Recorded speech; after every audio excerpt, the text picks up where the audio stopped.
In further developments, research has found that 36% of the South African workforce experiences excessive daily stress. According to the latest Gallup report, more than 71% are also either disengaged or actively disengaged at the workplace.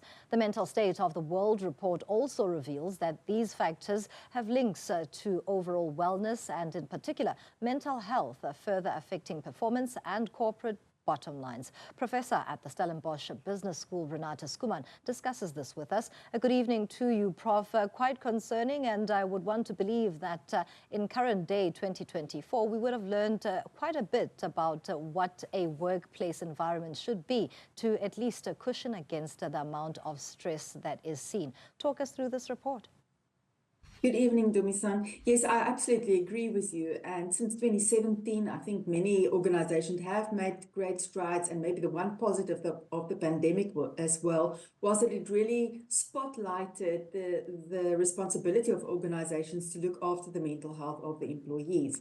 However, we found in recent reports that this might not be the case, but there's various factors that contributed to it. I think we have to include the bigger socioeconomic environment in South Africa, where it's not very good at the moment in terms of employment. So people often are really strapped to remain at work and don't always leave cultures. And organizations, again, have a lot of pressure in improving the bottom line and then chase figures. However, the research showed clearly that if you do invest in the mental health, your return on investment is not only 1-for-1, but it can be as high as 3 to 8 in terms of your investment for every dollar invested, due to lower staff turnover then and better retention, less presenteeism, less absenteeism.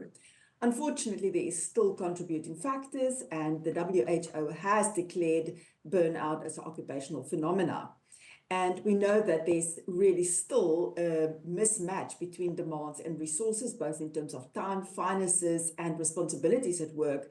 And that, coupled with maybe a mismatch in values and also decreased resilience of staff members, can then contribute to the development of burnout.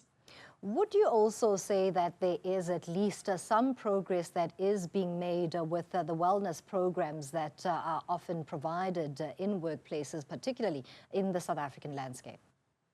Yeah, absolutely. I think there's some of the bigger organizations that really do well in the investment in employer assistance programs, although that is not always utilized. So although it's put in place and there's a lot of awareness, people are still hesitant to utilize it due to stigma and fear of discrimination or even job loss.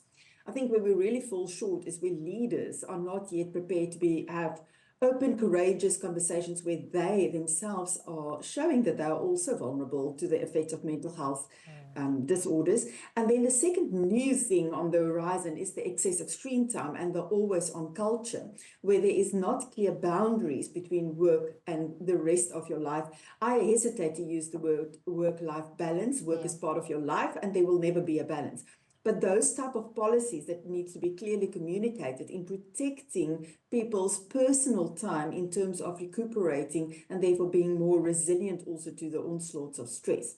And then the other big part where I think organizations is failing, we support people that are struggling, but organizations are not specifically good at looking after their star achievers and high performers, which then often carry an additional burden, and we do not protect them, and then eventually they are the people that also burn out. Lastly, I'm glad that we're having this conversation within the context of Mental Health Awareness Month and the near-term outlook, where at least there could be a bridge between that work-life balance and maybe the understanding in the language that we use in the South African labor landscape, even on the side of human resources, where there's at least policy documented that speaks directly and deliberately to what it is that needs to happen on that side of formality. I absolutely agree, but I would warn against the idea that individuals can abdicate their responsibility to take care of their own personal health. We had conversations earlier in the year that health is not a right, health care is a right. You have a responsibility as an employee also to protect your health, and we cannot look at something that burnout is the work did it to you. A victim mentality really is not helpful. We need to empower employees to really take responsibility as well. Absolutely. Thank you so much for your contribution. Professor Renata Schoeman is with the Stellenbosch Business School.